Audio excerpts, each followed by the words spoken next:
Hey there, and welcome back to the Second Lunch Podcast. We got a fun show. We got to jump right in. We got a busy. Actually, I want to talk about birds for a second. Yeah, which ones? All of the birds. I hate birds. I cannot stand them. I think I might have a noise sensitivity issue. I was thinking about it today. I was at the park with Kendall, and I was thinking like this. She probably thinks this is beautiful. It's sunny. There's birds. You can just kind of hear birds. And for me, I'm like, this is the fucking worst. Just hearing the birds. Shut up.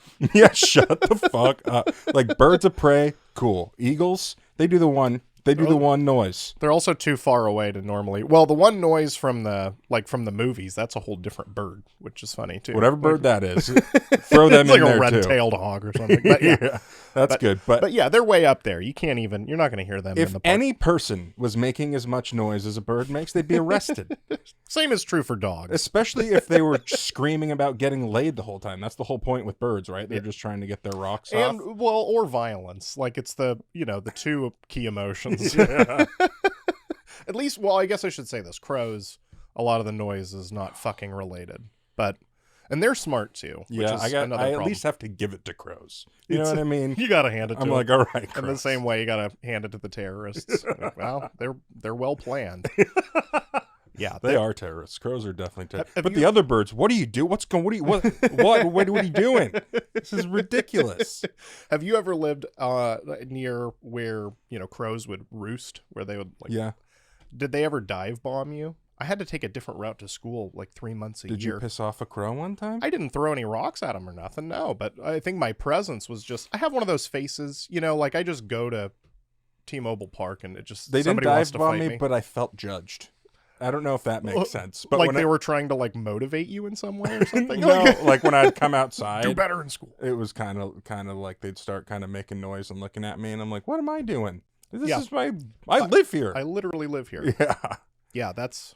You know what? Another one that doesn't make as much noise from a distance that will bother you, but woodpeckers can fuck the fuck off. They are the dumbest fucking things. We always got them at my parents' house because they lived in the woods, and the woodpeckers would come and they would peck on the fucking metal gutters. That's forever. Like you could not get them to fuck off. You would think that the evolutionary sense, not to necessarily know what metal is, I understand that, but to understand when something's like just not worth the fight or not wood. It's exactly. Like I understand you guys are used to organic material, but this is clearly some other type of thing. Oh, hold on. This is good. We had woodpeckers at our last garbage house, the last place we lived. Yeah. Did they get into your house? Kind of. They pecked a softball-sized hole in the siding. It's way too big for a woodpecker. And then... You guys aren't that big, first of all. Yeah, you don't need this big an entrance. Yeah, Jesus Christ. You can leave one at a time. You don't all... fucking royalty?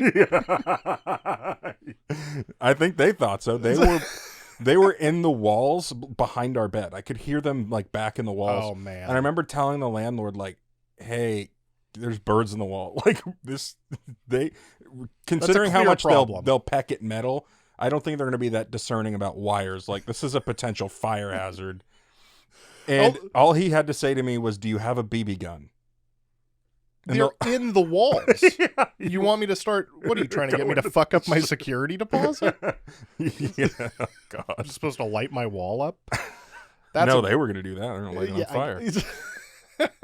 There's certain things I'm sure that, slumlord or whatever, landlords deal with where it maybe is like a questionable complaint. Like, I don't know if my fridge is as cold as it should be, but birds in the walls totally breaks through any of those like bullshit radar sensors or whatever. And here I was mad about the mold in the bathroom he wouldn't get taken care of. It was really the birds in the walls that was the problem. Easter. Did you do anything fun for Easter? We did. I mean, nothing too crazy. We went to Ashley's dad's house because her birthday is tomorrow. So, Easter moves around so fucking much. But this year it's close. So her dad had set up a Easter egg hunt for her. And she got to run around and, get candy. Make it sound like it was only her. Oh, it was only her. It was awesome. Well, and then there was a small hunt set up for me and her brother, but ours was also a lot more casual. Her dad worked a lot harder to make. Ashley really keeping finds the some magic shit. alive for her. She specifically requested it. So we did that, and then we went over to her mom's for dinner. We had corned beef, which I love, but I was also like, I think this is not the right holiday for this. Right, it was left over. That was last month's holiday. But I'm just talking some trash because I do genuinely love it, and it was great. But how about yourself? I've never been a huge corned beef fan, but the last 2 times Katie's made it, holy fucking shit. Yeah, it's a nice, so good. It's a beautiful fatty piece of brisket. Oof, you know, sorry I mean, about of course. that, guys. Speaking of Easter, I just had a Polish sausage burp. And it was... You think it's gonna be like a room clearing burp? Dude, they are invasive. I was working out today. I don't know why. I was like, oh, okay, Polish sausage for lunch. Then we'll get a workout in. That's just a Polish guy workout, right? That's just, it's protein, huh? I get to the bottom of my squat and it, forces out a burp, and it was just Polish up the nose. I was like, I don't want to go back up. I'm staying down. I'm gonna set this one out for a minute. But yeah, I don't know. We're not religious, so like Easter to me, I don't even really know what Easter's about. Jesus comes out of his cave, sees his own shadow. He is risen. Yeah, exactly. Polish sausage for the rest of the summer. Yeah, 6 more weeks of Jesus is what that one means. Yeah. But yeah, I don't know. Basically, it's just an opportunity for me and Katie to argue about whether or not my Bo Jackson Royals jersey is Easter appropriate. See, what did you want me to wear? My Bo Jackson Angels jersey? That's fantastic that you've got enough jersey variety to be able to. In fairness, now that I'm thinking about it, I guess I do have like the Cardinals, the old school Cardinals. Yeah. That would have probably I could have get some powder blue in there. Pulled that one off probably. Yeah, you just need some pastel shades. I'm not a hat guy, and you are not really a hat guy either, but they have been making a lot more of those like Easter shade hats too that I'm sure you've seen, like the pastel. Like, I don't know why there's a mint or a seafoam Mariners hat, but I guess we're rolling with it. I have one that I had to buy. I look really dumb in powder blue, but it's one of my favorite colors. And the Brewers came out with a powder blue hat that has one of their old logos, Barrel Man. Have you ever seen Barrel Man? I don't know if I've seen it. It's a man made out of beer barrels. And he's swinging a bat. Hell yeah, he is. And they brought it back for their batting practice hats, and I was like, fuck yeah. That's fair. All about Barrel Man. That is fair. Plus, that's an instance, too, where that sounds like something that's not going to probably... It wasn't ever like a real... Or is that real logo potentially going to come back on a jersey that they actually wear? See, that's what I mean. Yeah. Like, hat is probably the highest iteration of Barrel Man. I think it's a cool logo if you're a Brewers fan. Right. But if you were a fan of any other team, you'd be like, yeah, they needed to move on from that. It's like the old Padres logo where you see it and you're like, yeah. Yeah. Yeah, you needed to update. I don't know. The new Padres stuff isn't better. No, I'm not saying the logo certainly is. Yeah, I'm leaving it at that. They're wearing borderline UPS uniforms out there. Yeah, there's also... that's pretty good. What's better than brown and mustard? See, the thing is, I do think that color scheme can work, but there's a very specific way you got to go about it. I think it's got to be the complete opposite. Yeah, that's the thing. You got to, like, reverse that. Yeah. Or back when they had, like, orange in it, yellow and orange and some brown. It was like, all right, this is very 70s, but it's kind of working. But just a 90% brown and some yellow, woof. Yeah, that's a bad look. That's like approaching the Cleveland Browns. I know they're orange, not yellow, but it's like the same. Like, you went too heavy on the brown for this to possibly work. I like the orange, though. Yes, absolutely. You got the orange on Very today? pro orange today. Okay, we got some headlines. Let's jump into our education segment. Woo. Saying please and thank you to ChatGPT is costing millions of dollars in electricity, says OpenAI CEO. I think that's what they fucking get. Yeah, I've not used ChatGPT for anything, but now I want to use it to just say please and thank you a lot. Exactly. I was thinking the same thing. I'm just going to get it to say please and thank you. But I'm sure that's every time I do that, there's like a tree in the rainforest is just getting whacked. So I'm not doing anybody any favors by executing these things. I think it's funny that people are being nice to robots. Do you think they're worried about this whole takeover, and they just, like, when the robots finally come for us, they're going to be like, hey, I said please and thank you, motherfucker. You know what? That's a good point. I will say that I think I've watched enough of those, older sci-fi movies that just natural, I've seen enough where the robots aren't treated nice. And so I feel compelled. It's good that people are being kind to them. Yeah. Yeah, because, I mean, if you're gonna be weird to the robots, Maybe. what else are you up because to? That's a good point. Like, you're not even. You're really harassing them. Like, dude, why don't you? This is Ken McElroy. Would you like? We're gonna have to plug this guy. We're gonna have to kill him. Maybe the robots keep killing us off in these movies because they never learned politeness, and in doing this we're teaching them politeness, and then when they think maybe I should kill all these humans, they'll be like, wait, that is not polite. I'll just start a podcast instead. Yeah. And we'll just talk trash about that piece of shit human deal with humans that can taste the food. according to science. We're already off to a hot start. According to science, Mexican food is the most serotonin-boosting cuisine in the world. I believe that. Right away, I believe that. Do you? I mean... I would have gone with Thai or something spicy. Oh, yeah, that's for the actual... But a lot of Mexican food is quite fair. hot. Yeah. At least if you get outside the Tex-Mex. But yeah, I love jalapenos, baby. me too. But...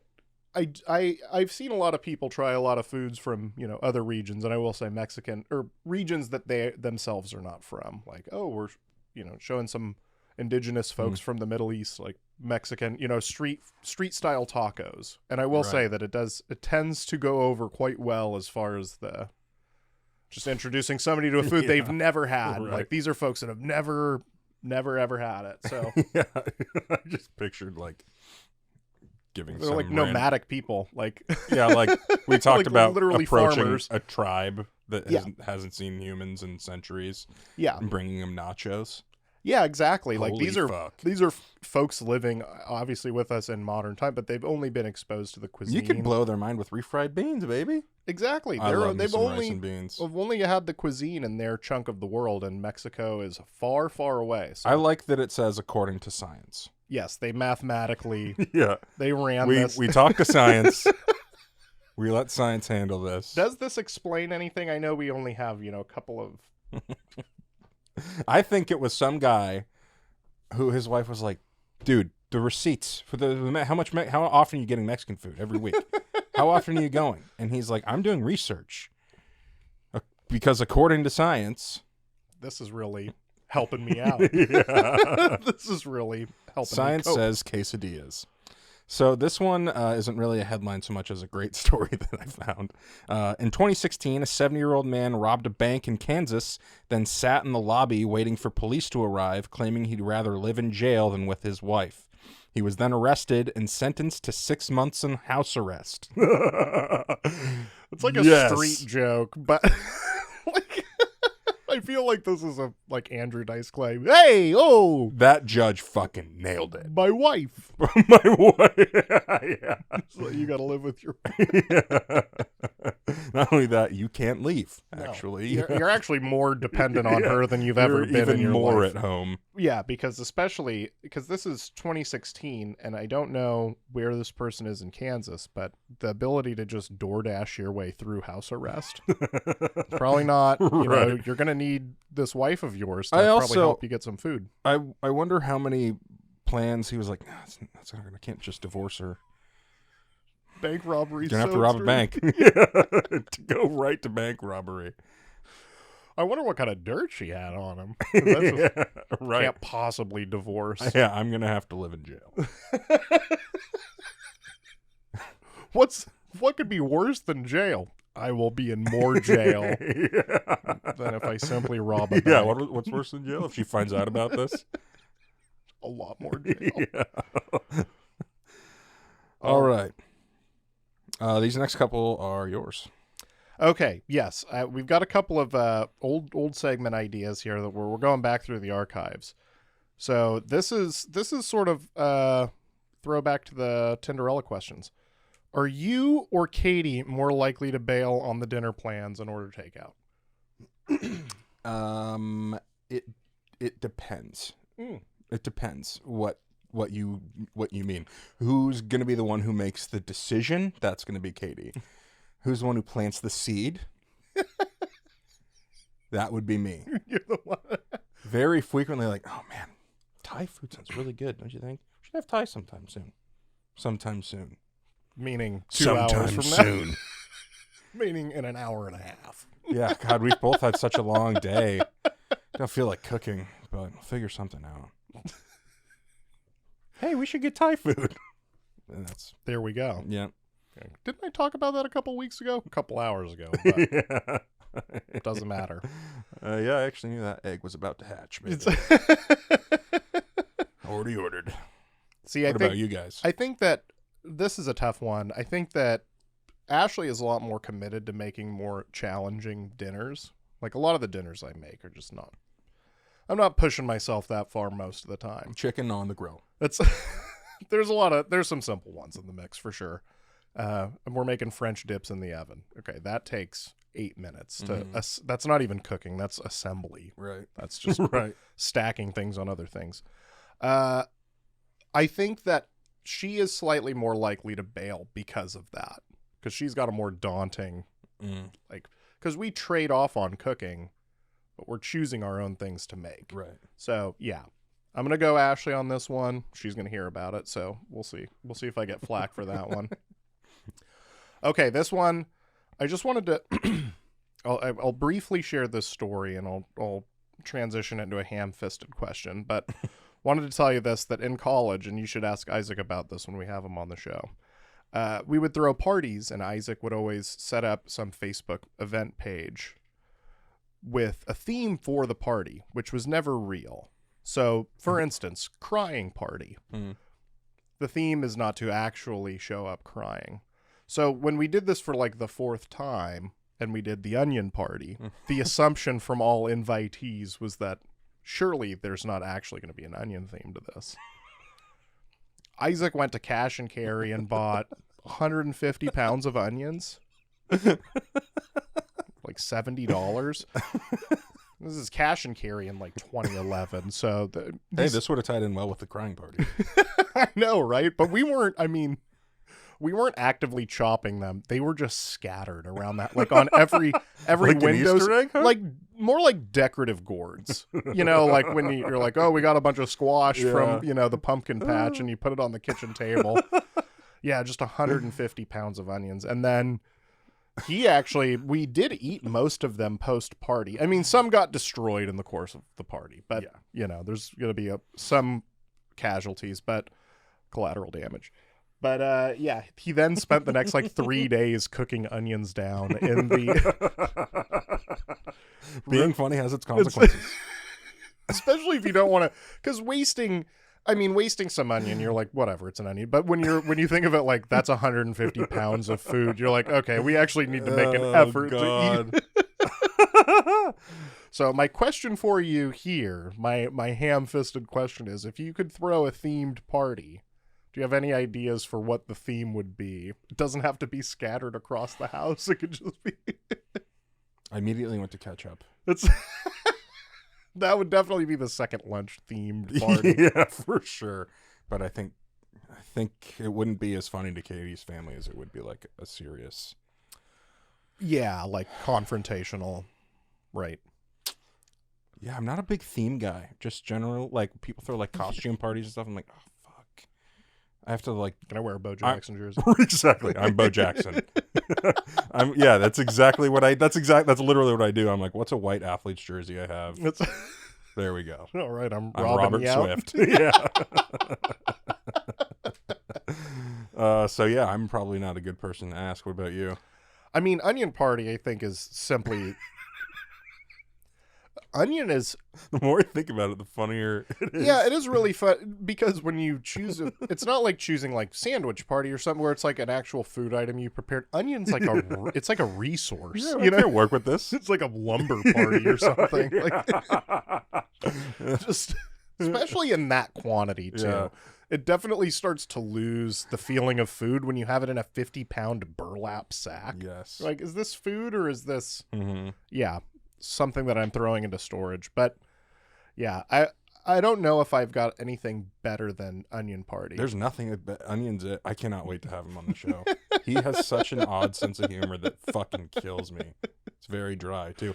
While we're on the topic of parties, I feel like we should actually do When in Rome. Oh yeah, sure. I can see what that is. I have a fun one for this week. We are going to talk about ancient Roman drinking games. So I've condensed quite a bit here. There's a lot to talk about. Romans primarily chugged. That was the main game for a really long time, is they would just chug increasingly larger cups.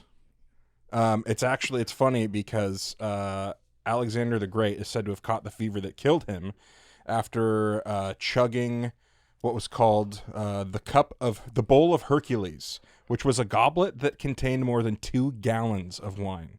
The only rule was that you couldn't stop and take a breath, so you had to continuously chug. That's what this is all about. He also famously attended a party that he survived, though 41 others died from alcohol poisoning. That is alcohol poisoning from straight wine, too, is more like Alexander the Goat. Of course dying at 32 makes a lot more sense if he's living like fucking Belushi out here. Yeah, right. Jesus Christ. Drinking games both ancient Romans and Greeks participated in were answering riddles and betting heavily on dice games. The 4th Roman Emperor Claudius was so addicted to dice that he wrote a book about it called On the Art of Dice, despite gambling being illegal in Rome. I love, somebody is a true addict when they take whatever they're addicted to, and they, like, if I wrote a book called The Art of Drinking, people would be like, you're insane. Yeah, especially that sort of, the art of anything that's not an art, when you're like, sandwiches. It's like, calm down with the fucking sandwiches.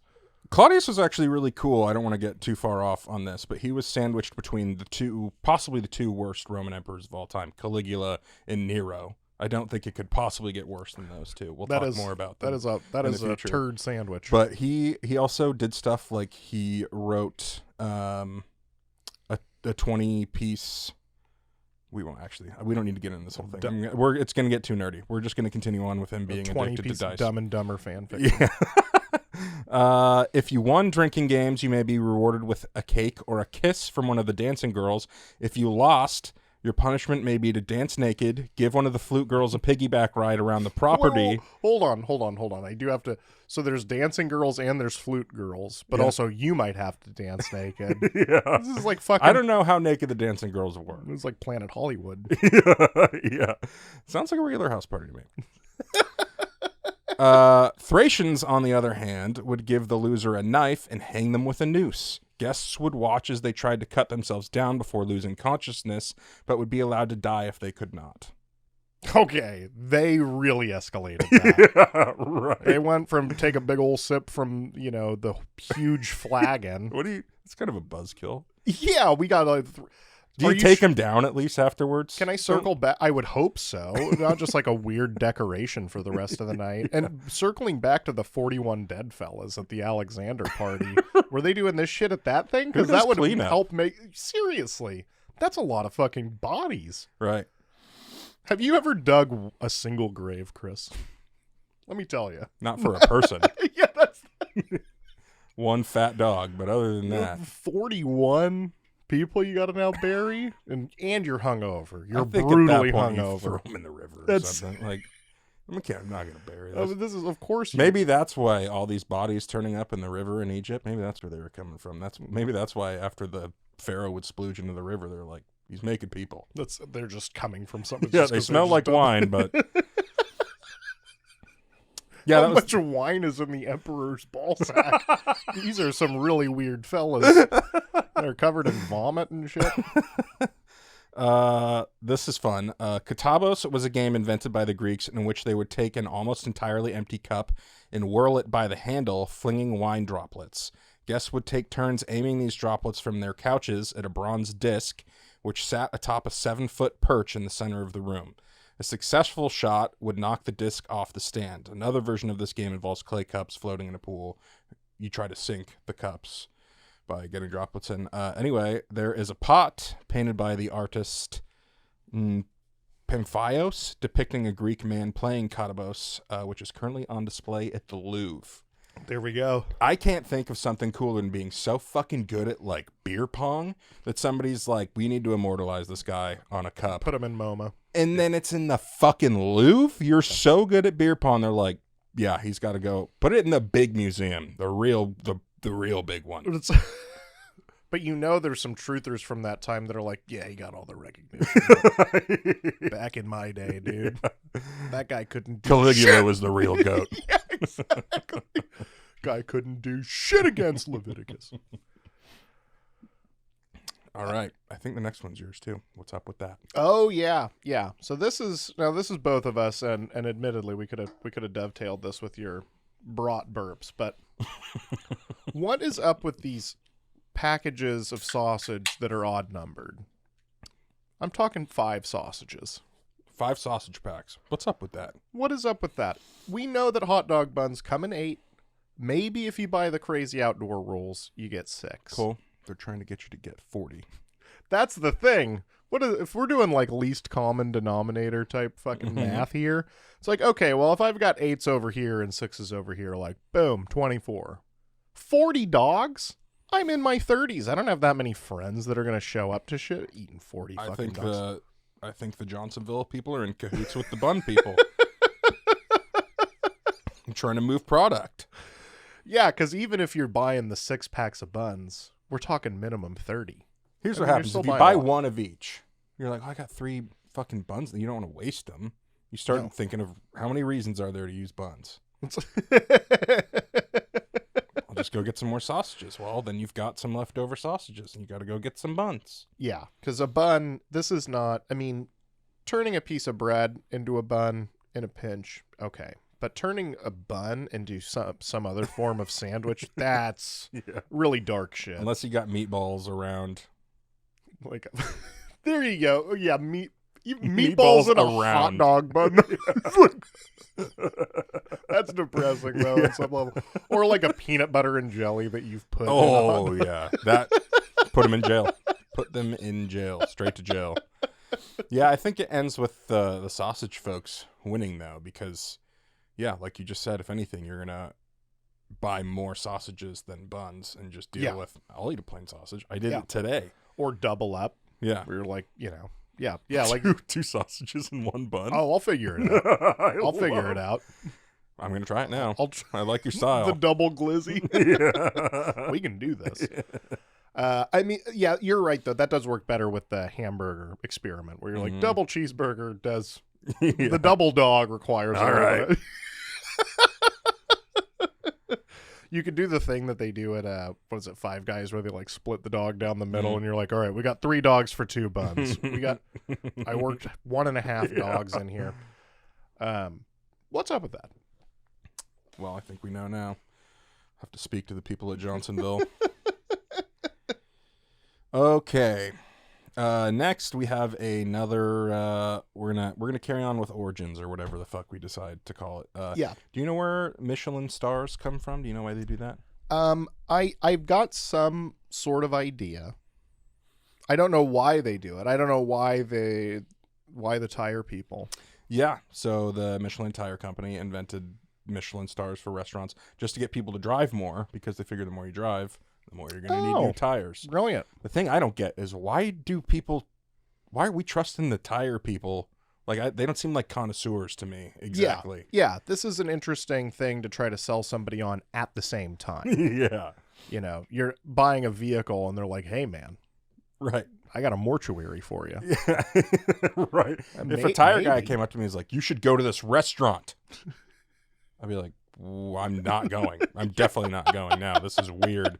You're supposed to try to sell me tires, you son of a bitch. Why are you trying to get me to go anyplace? Yeah. You've got some Ed Gein type. You got big plans. Are they going to serve me tires? Now, on the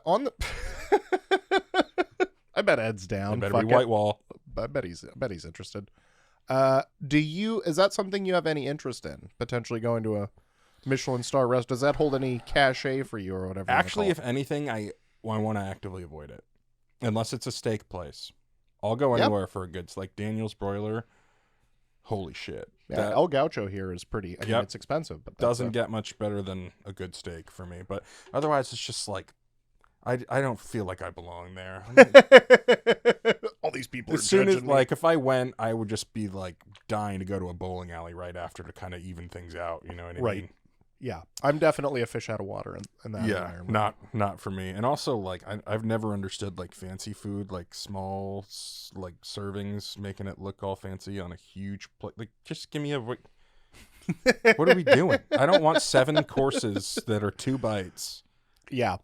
I've seen some Anthony Bourdain. I mean, it seems for me, it seems fun, and I'm sure it would be a great experience. But at the same time, like seeing an Anthony Bourdain is the perfect thing to bring up. Going to eat like 3, because he does both ends of it, right? Does street food, but then we'll also go to these fancy places. And I saw one where he had like, I'm not even exaggerating here. This is not throwing out some silly number. It was a 35 course meal. Oh my god. But so many of them are like a bite or like a fraction of a bite, or a couple are like 2 bites. Right. But there's so many, I don't even know if you feel full at the end, but I imagine that like a well curated playlist, when somebody really does it well, I bet it's pretty cool. That would drive me nuts unless it was rapid fire. It did seem pretty fast. Because once I'm eating, I'm like, can we fucking eat here? I will say, for the 35 courses, I think it was under 2 hours. So it was, so if you think about the averages, you're getting something brought to you every 4 minutes, and they're telling you what it is. So there's some amount of, theater and, right. But yes, I completely understand. All of my saying, oh, it could be fun, completely understand. Fundamentally, still, I'm a hole in the wall guy. One of my favorite things to do, Chicago's a great place for it in particular, is look for the least advertised, kind of grungiest looking place. Go there. It's probably amazing. If it's still standing, especially if it's one of those, like, been in business since 53, but the sign hasn't been cleaned since like 82. Yeah. Go in there. Why did they clean it in 82? Like, Reagan's motorcade came through. All right. We had no say in the matter. Waiting for the next big one. Yeah. So the Cubs won the series. We're White Sox fans. Yeah. All right. I do think that's sound advice. We are going to go to New York in July for the first time, and that'll be a lot of food like you're describing. A lot of great food that is on the more accessible. Yeah, exactly. Certainly not so like it has, high society. The menu is a picture above the register that's backlit. It's yeah. No, I want things where there's pictures of food on the menu. I do think we're going to go to Delmonico's, though, which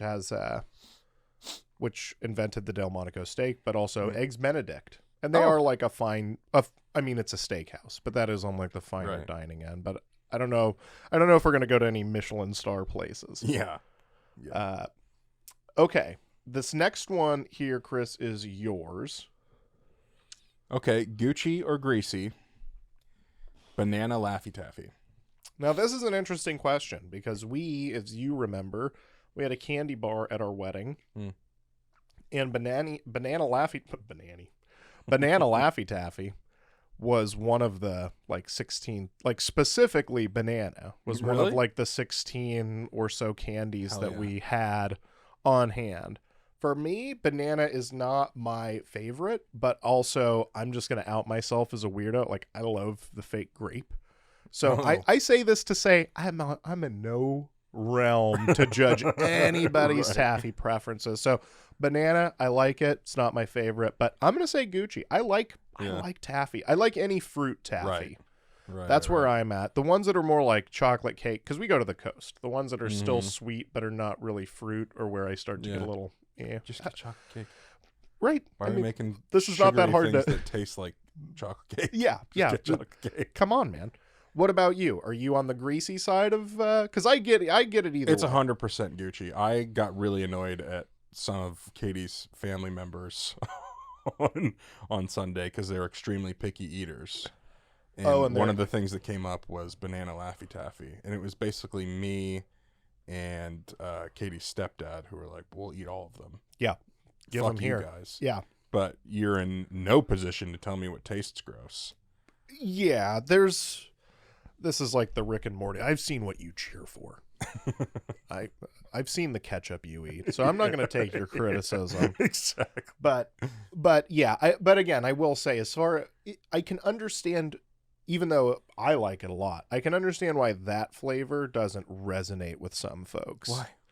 I think that there's something about it that's almost understated. It's almost more mild than like the other artificial flavors. Oh, yeah, it doesn't punch you in the mouth as hard. Yeah, I think that might be because grape is absurd. Yeah. And like that, I think that's why I like grape. It's like a fucking loud. And It's not grape. It's no, not at all. Much. It's like kind of a Concord grape, which no one eats. Like, the grapes with seeds in them. People are like, no, I don't.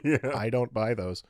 But yeah, I think that's the reason it makes some small amount of sense why you wouldn't like it. But kind of the circus peanut issue. It's I want this to be way more extreme. Oops. Didn't have airplane mode on. But yeah, I'm going to say Gucci. And if Ashley were here, you know where she'd land. Because she was good. She was the one really driving the boat on what candies we would have in the candy bar. Her and I have had some cheese arguments. The cheese arguments, that's just a baked in part of the marriage at this point. I mean, it's not like it's an active discussion. It's just we agree to disagree. We're just going to move on. You're still able to get married. Yeah, we're still happily married. Okay. The next thing we've got on here is we've got the Wikipedia segment. So I'm pulling this up really quick, although I do have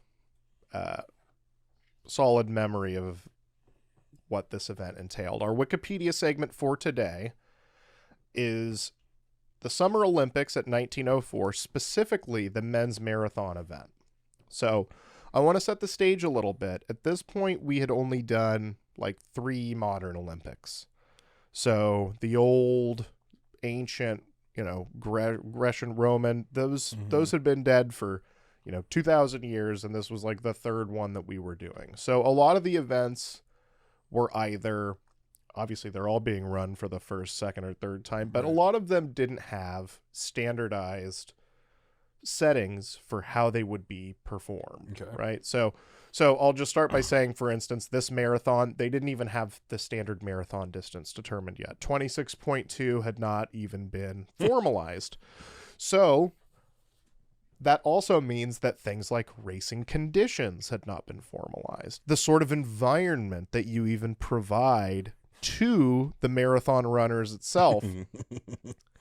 I'm already liking this. Yes. So I want to just start with who the chief organizer of these Olympics were and what literally his main goal was, in his own words, for this event. James Edward Sullivan was chief organizer of the Olympics and set up no other water sources along the 24 miles and 1,500-yard course of the marathon other than 2 total water sources. A water tower at the 6-mile mark and a well at about the halfway mark, 12 miles and 750 yards. So it was about 24 and a half miles was the length of this one. Jesus. And there were 2 water sources the whole time. Where was this? St. Louis, Missouri.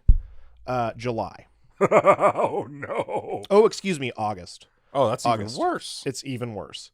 So when he was asked about this, his ostensible reason was to, quote unquote, conduct research on purposeful dehydration. What the fuck? You're a race organizer, not fucking Dr. Mengele, you fucking weirdo. What are you doing? It's not your job to do science experiments on the fucking athletes here. And this is really early Olympics. It's not like today where we have so many different nations represented. There's like 32 fellas from like 7 places that are running this thing. Again, there's not even a standardized marathon length yet. So we don't even really have folks that are really good at this. What do we thought might happen other than, according to science, you need water? It does seem like one of those sort of rudimentary studies. Yeah. Which is like, eating prevents hunger. Yeah. Yeah. Huh. Word. So. Okay, so everybody's dehydrated. How many people die? Anybody? Luckily, no one died, but quite a few people were unable to finish the race. Shocker. The race was run during the hottest part of the day on dusty country roads. Oh, no. How many people got pneumonia? I'm sure a ton of people were hacking shit up. While Frederick Lors was initially greeted as the apparent winner, He was later disqualified as he had hitched a ride in a car for part of the race. Yeah. Yeah. Oh, give him 2 trophies. That's fucking awesome. If he didn't even catch him, come on. They eventually do, but the amazing thing too is that this guy was actually, because there's a lot of marathon running frauds historically.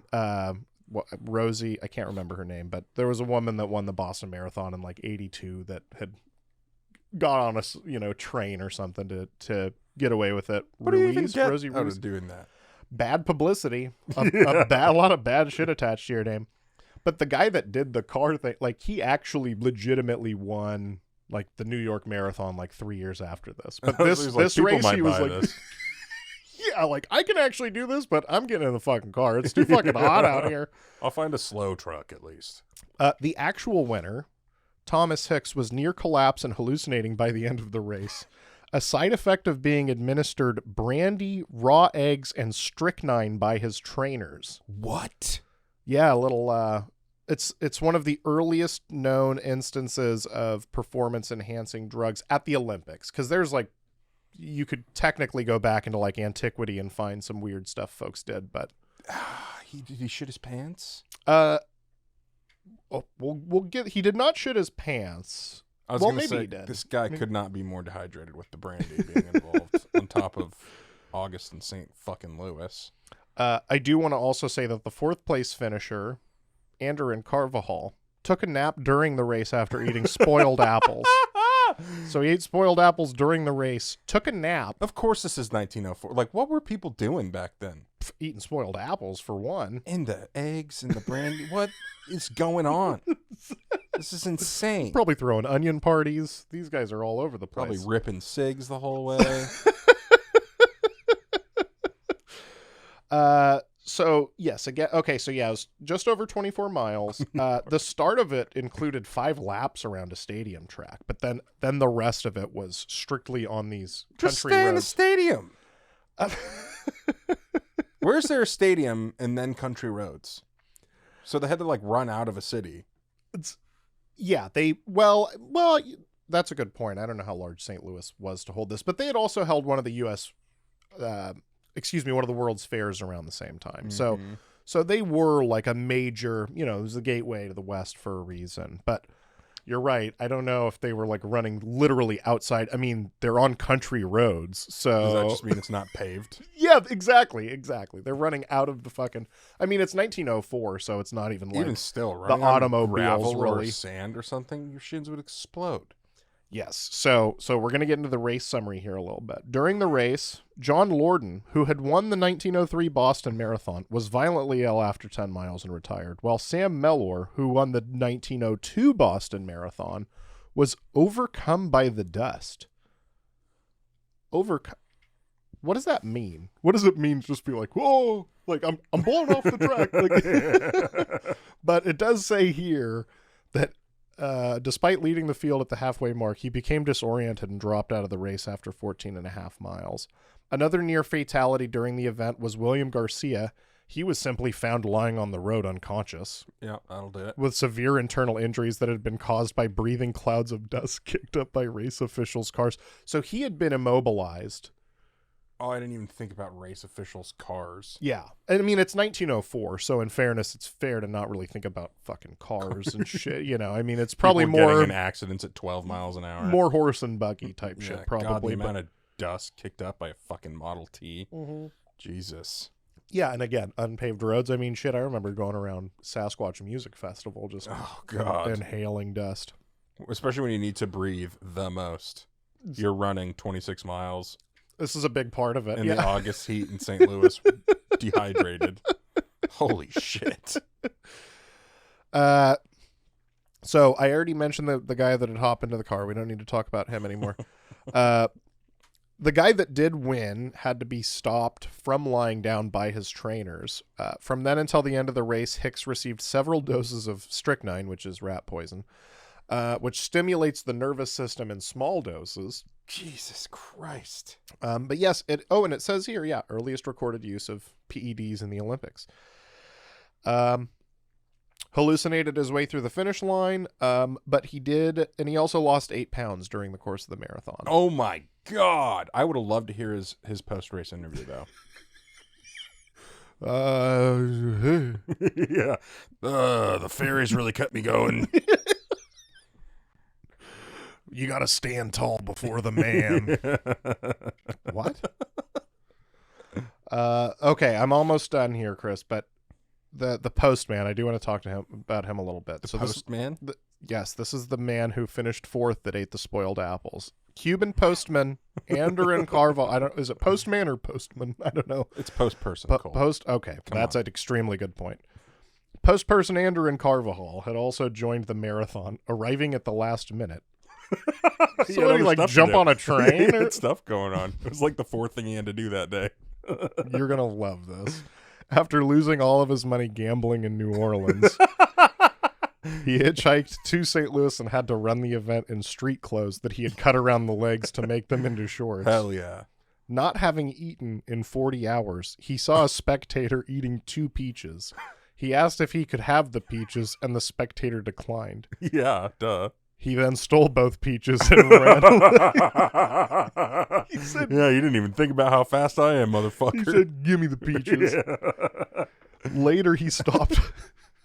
Then he still went for apples, huh? He hadn't eaten in 40 hours. Yeah, he tried to run a marathon. The fact that this guy finished 4th, it's like, what could this guy have done with like real training? Holy shit. He stopped off in an orchard en route to eat some apples, which turned out to be rotten. These caused him to have strong stomach cramps, and he had to lie down and take a nap. And finished 4th. Turned out to be rotten? How do you not notice that? This is the type of fella who loses all of his Olympics money gambling in New Orleans. And clearly his bus ticket would be my guess. This guy's playing fast and loose. He cannot be trusted. So yeah, I think that basically covers one of the earliest instances. He was a postman, though. That doesn't sound like a person who could handle any amount of responsibility. It's well, he gets places on time and stuff, but he's definitely not. Just under the wire. I mean, he may lose all of his money in New Orleans, but he'll fucking be there, man. But yeah, that is the athletics at the 1904 Summer Olympics. I think another one we'll talk about in the future is early instances of the Tour de France. And oh, hell yeah. So I'm just thinking about the route this guy would take from Cuba. How far into his trip do you think New Orleans likely was? You mean like chronology? Like the amount of time he spent there and shit? How long was he here before he blew all of his money? In New Orleans. Also, it's all on the Mississippi River, right? Isn't it St. Louis? Yeah. Yeah, further up, yes. Did he maybe take a boat? Either took a boat, or because of the Mississippi, that also meant other forms of transport. See, I'm picturing he rowed a boat from Cuba to New Orleans, stopped off, lost all his money, and then kept on up the river. No, I think rowing up the Mississippi might be a challenge. That might fuck you up pretty good. Guy. Okay. He got 4th in the marathon without eating in 40 hours. Just eating rotten shit. And he took a nap. He did. That he did. I'd be tuckered out too, I think. How many naps are even part of Wikipedia? How many naps are like noteworthy enough where they're like, we got to mention the nap? Yeah, let's call it a siesta. It's very progressive, Chris. God, fantastic. Well, I'm going to have to figure out that guy's name because he's my favorite athlete now. Yeah, Anderin Carvajal. Although Brandy and Rat Poison guy, up there pretty high. Considering he won, other guy's pretty cool, but he got 4th place. This guy fucking won with a tummy full of rat poison. Oh, God. Also, his winning time was 3.5 hours, which is not bad for, again, these guys didn't really... What about Nap Guy? Hold on, let me see if Nap Guys... Let's see if he has a time on here. Unknown. Just unknown. The first three have times. And then starting with, they know he's 4th. So everybody 5th down fucked off. So yeah, everybody 4th down basically fucked off. Starting after number 14, everybody after 14 did not finish. So the others at least showed up to the finish line at some point. Yes, everybody up through the 14th guy showed up. You may have been able to hear crickets at that point. But we're there. Yeah, I mean, and considering where they were running, If only we had coverage in those days like we have now. right? God, I would pay. You imagine some guy, and he's stopping off in an apple orchard. Looks like he's gonna take a nap. He's puking. He's Because you don't new just guy's in the corner puking his guts out. you don't just eat rotten food and then just nap. There's something between those two. There's something that like exhausts you. You've either pooped yourself to exhaustion or yeah, we don't have to get into it further. But Or you had to run. you're not just like, I don't feel well. Sleep. I think running's pretty exhausting. That's Take a nap. I would not wake up and continue. no. There's no chance. If I took a nap, I'd be like, whatever else I had to do today is done. It's not happening. At that point, the guy's just running from his debtors in New Orleans. He's Yeah. like, I just got to get further away from New Orleans. If I get fourth, that's like $25. Back in those days, that was like a bajillion. No, it was probably like $300. Might get him back to Cuba. I would like to know how the rest of his trip went. Considering he actually does have like a hyperlinked Wikipedia page, I think it went okay. Must have gotten back home to the post. Yeah, I didn't. Admittedly, I only read about. I'll have to follow up on Anderin and let you know what the rest of his days I'm entailed. thrilled to know. He like lost all of his money gambling on fireside chats. How do you even do that? They're going to mention a recession. You're going to mention a recession. Says the only thing we have to fear is fear itself. Woo, called it. Okay, it's time for This Week in History, Chris. We've only got 3 this time, but I do think that we've got some strong questions. April 16th, 1943, Albert Hofmann accidentally discovers the hallucinogenic effects of the research drug LSD. He intentionally takes the drug 3 days later. What is the quickest your opinion on something has ever shifted? Can be a food, an athlete, a band. That had to freak him out. And then I like that 3 days later, he's like, kind of sick, though. Yeah, it was pretty. Might need to try that again. For science. Science says this will fuck you up. How do you accidentally find that? Do you know how that happened? Let me see if I can get that fairly quickly here, because I think it might have been incidental contact. Where do you find that in the wild? So they had synthesized it. They had deliberately created it, but they didn't necessarily... Oh, homeboy forgot to put on some gloves. Well, and the intention was to potential pharmaceutical research. So, because from what I understand, and certainly a much more scientifically gifted person would explain it far better than me, but what my brother has told me is that it's a lot easier to take a real item and synthesize it, sort of break it down, than to try to create something out of like whole cloth. So it's easier to take an old mushroom and fuck it up and see if it's got any medicinal properties than to try to just like create something brand new. Right. And so they were taking ergot, which is I think that's what grows on, it's like fungus that grows on improperly stored grain and shit that can fuck you up and can cause hallucinations. Fast But yeah, ever changed my mind on something. Probably hockey. I used to think hockey was really boring. And then first hockey game I ever went to, I was like, this might be the greatest sport there is. That is a very good one. Yeah, it changed my mind extremely quickly. What about you? You know, I think that mine is probably the same. I don't know if it was as quickly, but for me it was boxing, because my initial exposure to boxing was sort of, I think the first 12 rounder I watched was De La Hoya versus Trinidad, which was a fight that was heavily anticipated, but was a very shitty decision and wasn't the best overall fight. So I saw that and was like, you know, this is the reaction a lot of people have. I thought boxing would be more violent and less tactical, you know, and less technical and blah, blah, blah. And then not too long after that, I think I saw the Thrilla in Manila, the third fight between Frazier and Ali on ESPN Classic back when they had that channel. And that is still a top 3 fight of all time, regardless of weight class or circumstance. So that was like an immediate, oh, this is what it can be. You know, that was sort of an average. That other fight wasn't even terrible. It just wasn't the way to sell somebody who had never seen it Right. on the thing. So yeah, I'm going to say, I think that's what I'm going to go with. We both went with sports. It's surprising. Well, food for me, that takes more time to roll over. I will say for some bands, there, like Death Grips, certain noisy bands where it takes a second.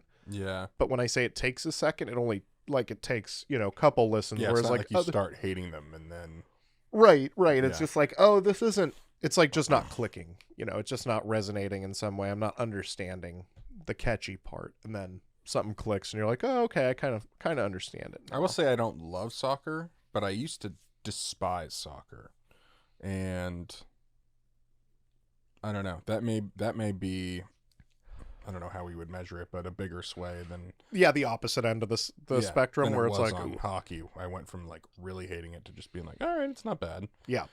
Especially when you see it at the highest level, when you're, Mm-hmm. of course, MLS has continued to improve and there are some phenomenal players, but when you watch, the Champions League or something, like when you're watching, the highest level of the English Premier League or something, Right. some of the things that happen there, or the World Cup, you're Right. just like, this just does not happen in my domestic league. This is fucking, this is wholly different. But yes, I myself have really come around on soccer. And I think in both cases, the soccer example, the hockey example, and even the boxing example, these aren't things that we got to see a whole lot regularly early on. Mm-hmm. I mean, hockey until the first, until the lockout, maybe, but Right. you don't see a lot of this stuff day to day. Like you see baseball or basketball or anything. God, I love baseball. Oh, it's back, baby. All right. Gonna move on to the next one. April 17th, 1964. Jerry Mock completes the first around-the-world airplane flight by a woman. Her solo flight took 29 and a half days, took off and landed in the Port Columbus International Airport in Ohio. What vessel would you least want to circumnavigate the world on? Tell you what, anything to get me out of Ohio, for starters. My first thought was, how do we know this person went all the way around the world if it was a solo flight?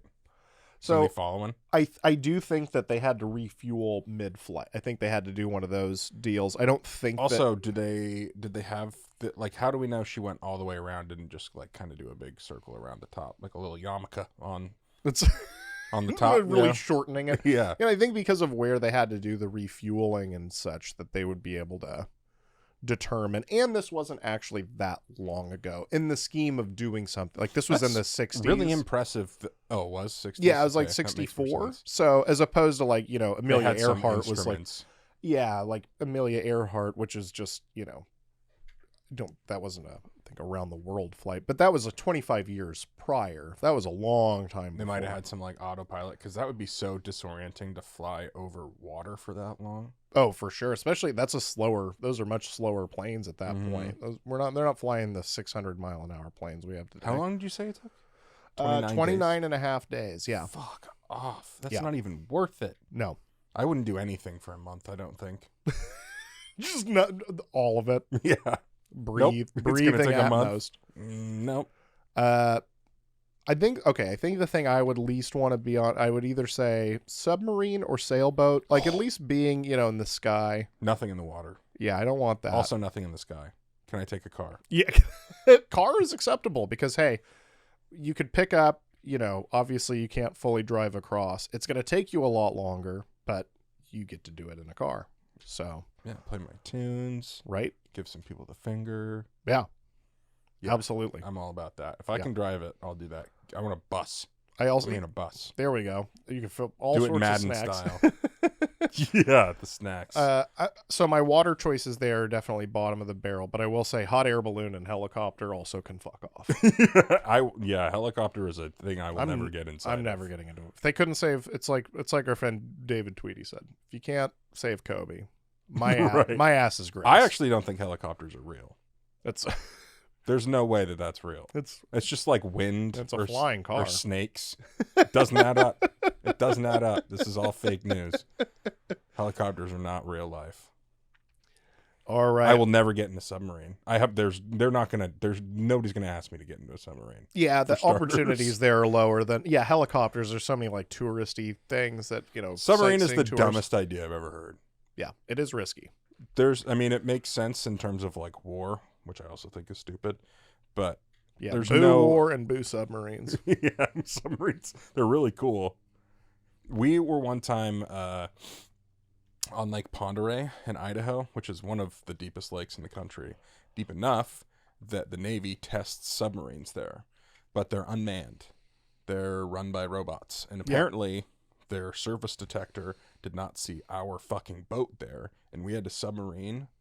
We're in a lake, by the way, and I didn't know they were doing this. We had a submarine come up underneath our boat in the middle of a fucking lake, and it was one of the scariest things. And I have a big fear of big things and in big things like whales in the ocean. I can't think of anything scarier than that. That is Get away from me. yeah, terrifying. Get this guy away from me. So submarine, big no.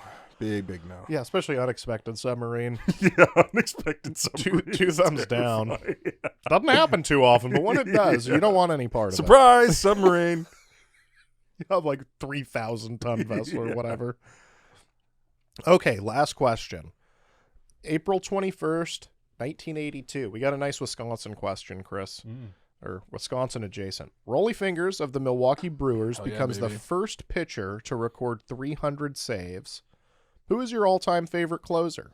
He's also one of only 4 relief pitchers to win an MVP, which he did with the Brewers. Oh, that is sweet. I did know he won the MVP, but I did not remember if it was with the Brewers or the A's. So that is fucking awesome. Yeah, one of my favorite. Well, if we're going to talk historically, there's not a whole lot of...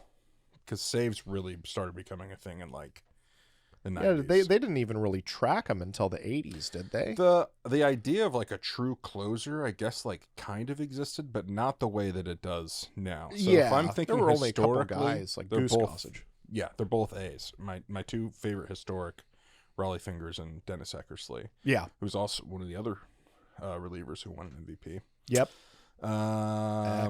Who else was Bruce? Or no, excuse me. Was Lee Smith?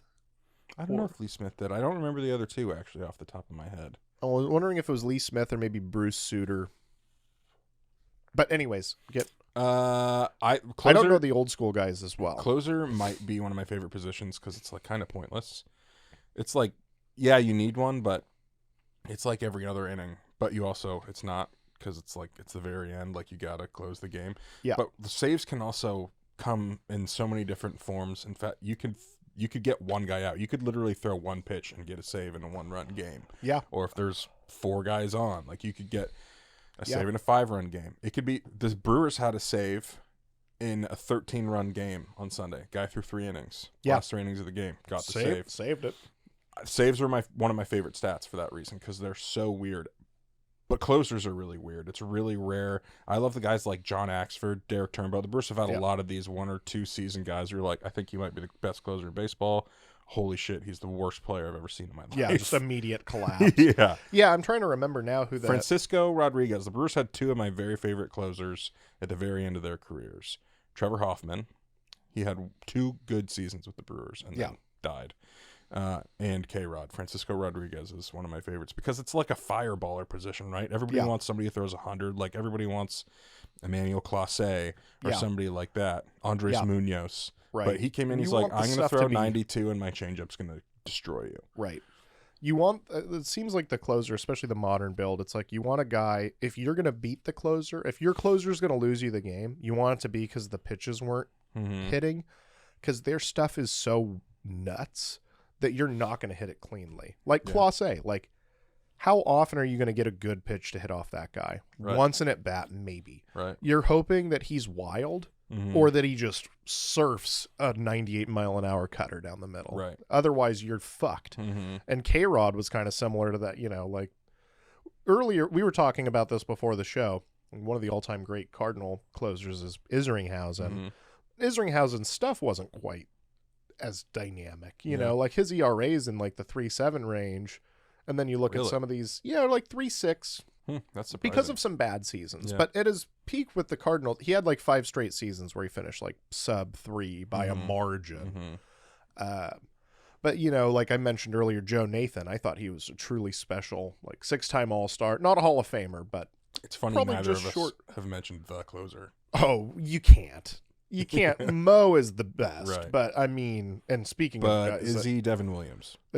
Devin Williams is I love playing with in Also video Josh games. Give me that How many more screwball of the anytime. Brewers traded away? Let's see. But yeah, I'm gonna say that all-time favorite. I mean, it's got to be Mo, but I think I'm gonna go with Steroid Gagne. Yeah. Steroid era Gagne was just nuts. Yeah. What did he have? Like 81 consecutive saves or what? Like that one. I'm not gonna say that will never be broken, but it's Also just that Vulcan change. Could you name a cooler pitch? Yeah, the Vulcan. It's certainly cooler than the circle changeup. Yeah. Boo. Circle. Boo. All right. Well, that's been this episode of the Second Lunch Podcast. I think we should film a video where we play all of these different drinking games from ancient times. I'm down. I'm not chugging 2 gallons of anything. See if we can get into the Louvre.